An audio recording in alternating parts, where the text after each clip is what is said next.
Hello and welcome to another episode of 1000 Actually Fun Books, where we review books of every genre, hoping to find the best of fun escapist books. And today we're reviewing a book called Mexican Gothic by Silvia Moreno-Garcia. And this is a horror book, not my genre. And it was a little more horror than I was expecting. I will say that, so normally my format is to say the plot, things I like, things I dislike, and give my overall impression. I'm going to say if you want to watch this video, please watch all the way through the dislike because there's some warnings about this book. Okay, so let me talk about the plot first. So we start out with Naomi. She is a Mexican citizen, and she is just having the time of her life, whatever, just living her best life now, so to speak. And then her cousin, who she's close to, sends her family a letter. So I'm going to read the letter to you. Naomi, this is page 7 and 8. Naomi had a hard time reading the words, much less making sense of the sentences. The handwriting seemed unsteady, sloppy. He is trying to poison me.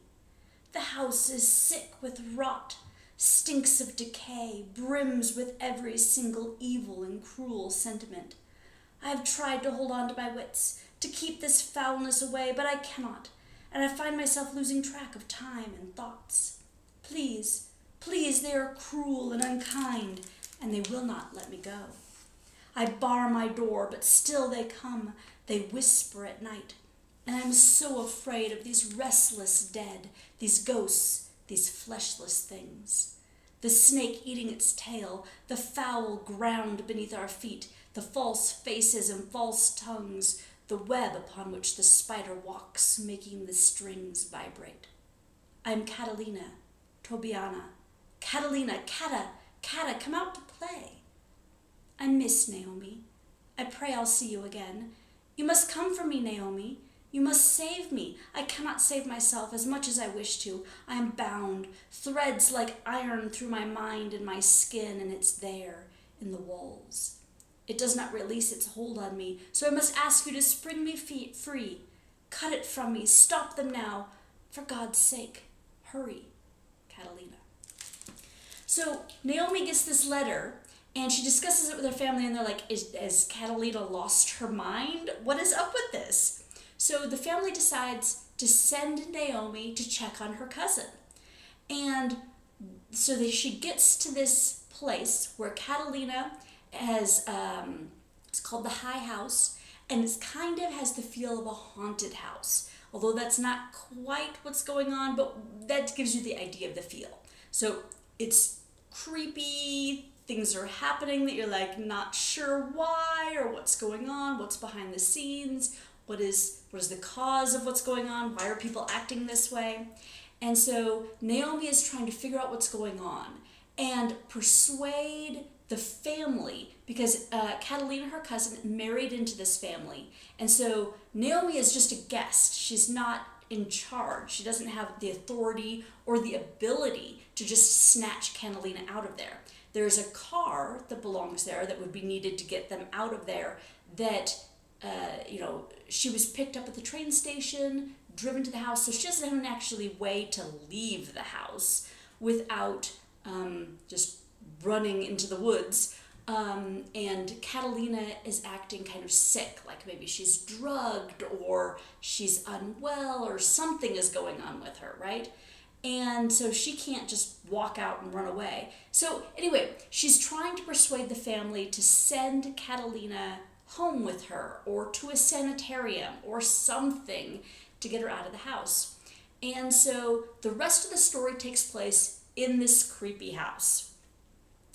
Okay, so that's kind of your overall plot. It is, think haunted house. Okay, I will say the author does a fantastic job with her writing. It is a slow, creeping horror. Like, it starts out pretty darn mild, but the author still does a good job of making it creepy, despite the fact that there's nothing actually happening yet. So I would like to give you an example of that. So this is a couple of paragraphs on page 46. In a corner of her room, there was a bit of mold upon the wallpaper that caught her eye. She thought of those green wallpapers so beloved by the Victorians that contained arsenic, the so-called Paris and Scheele greens. And wasn't there something in a book she'd read once about how microscopic fungi could act upon the dyes in the paper to form an arsenic gas, sickening people in the room? She was certain she'd heard about how these most civilized Victorians had been killing themselves in this way, the fungi chomping on the paste in the wall, causing unseen chemical reactions. She couldn't remember the name of the fungus that had been the culprit. The Latin names danced on the tip of her tongue. Brevicula? But she thought she had the facts right. Her grandfather had been a chemist, and her father's business was the production of pigments and dyes, so she knew to mix zinc sulfide and barium sulfate if you wanted to make lithophone, and a myriad of other information. Well, the wallpaper was not green, not even close to green. It was a muted pink, the color of faded roses, and ugly yellow medallions running across it. Medallions are circles. When you looked at it closely, you might think they were wreaths. She might have preferred the green wallpaper. This was hideous. And when she closed her eyes, the yellow circles danced behind her eyelids, flickers of color against black. So it's not like the wallpaper is not emitting arsenic, but that thought of that, just that, image of sitting in a house and being slowly poisoned by your pretty wallpaper, that's kind of creepy, right? And that's kind of how the author builds up the creepiness. Not necessarily by saying, hey, look, there's a jump scare or there's a ghost coming out of the wall, but there's a pervasive creepiness in the aura of the house and things that are happening about it. And like a frog boiled in water, it happens slowly over time. The author does a fantastic job of building that up. The first third of the book has this level of creepiness. It's not that bad. And by the middle, it is escalated, and by the last third, it is like in your face, nasty. So the slow building of that tension, the author did a fantastic job. So it is well written. This is a very well written book. The foreshadowing is good too. So there's lots of foreshadowing that you don't necessarily pick up on until you're far enough through the book to see what it's foreshadowing. So the author did a great job on that. Again, good writing. The main character, Naomi, a good main character. You like her, even if she does come across as a little bit flighty. Like, I didn't always relate to her in that respect, but I thought the author did a good job with her character, and she doesn't come across as stupid.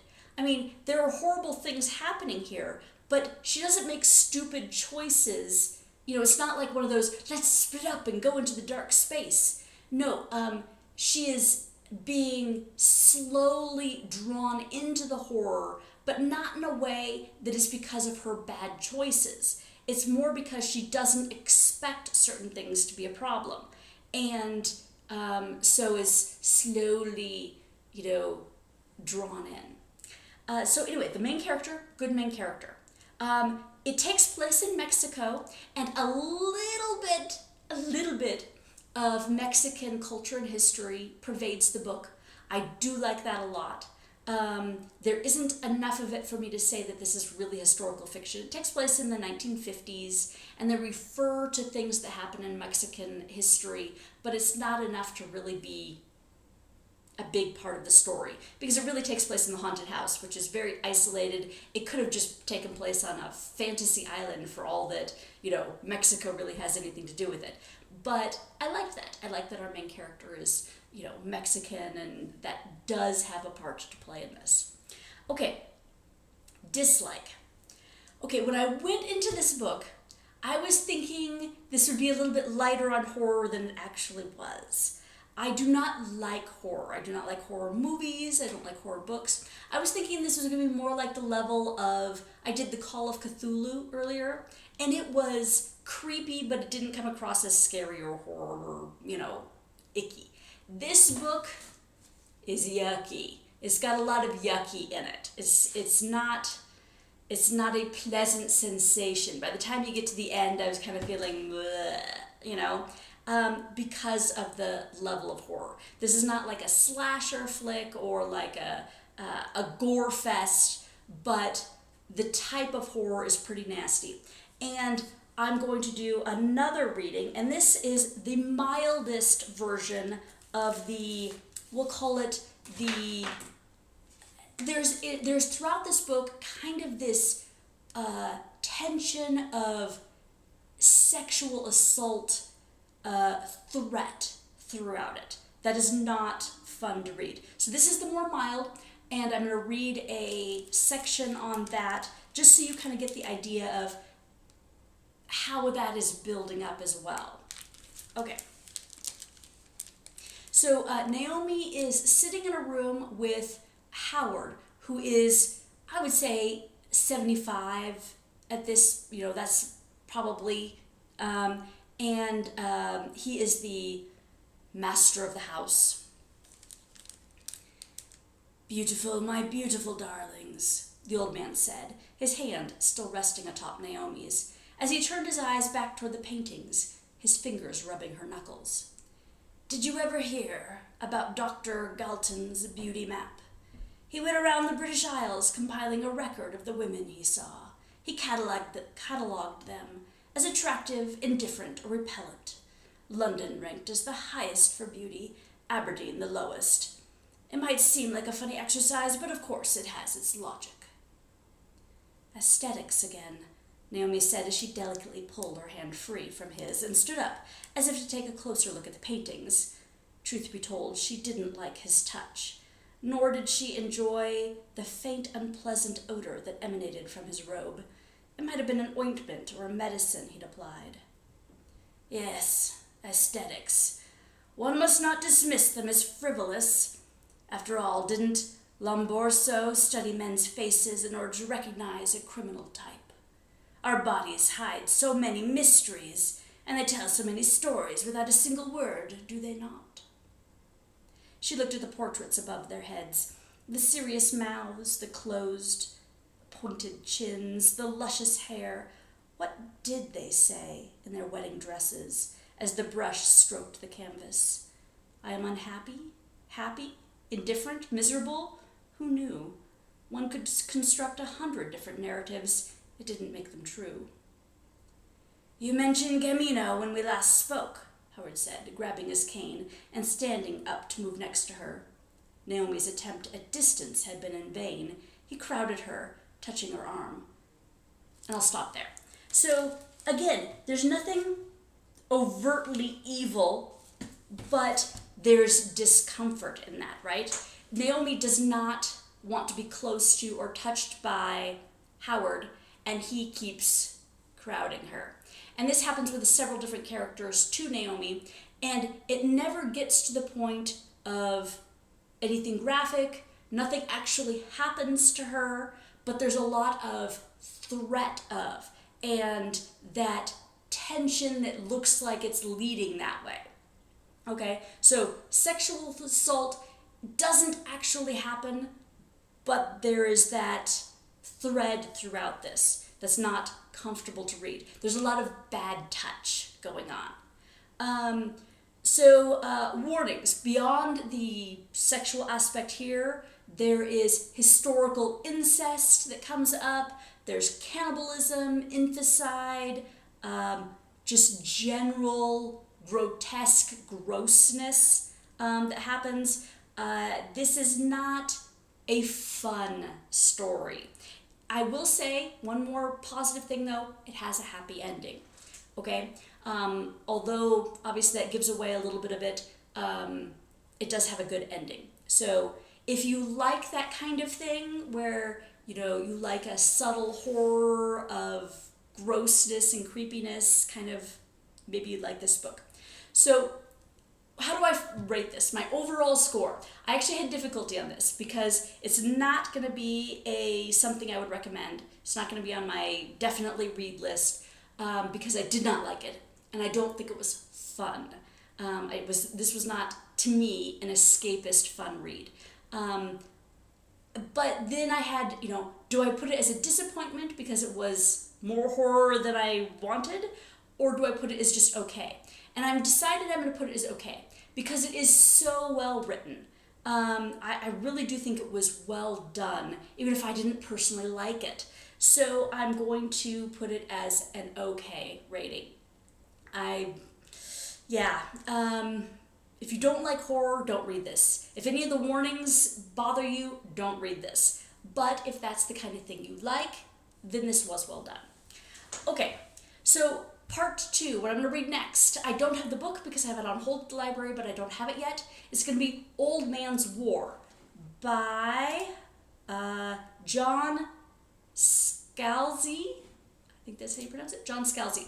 This is a military science fiction, and I think it has a really fun premise. The idea that there's like centuries-long, forever wars going out in outer space as fighting over territory, habitable planets and such, and humans decide that they do not want to risk their youth. Instead, the only people that go to war are people that are in retirement. So the old people go into war. The people that have all the wisdom of a lifetime, and they've already had kids, so it doesn't risk the population of Earth. I mean, what a good idea on the author's part. Something unique there. So that's going to be my next book, is Old Man's War. I thank you for watching and hope you will join me.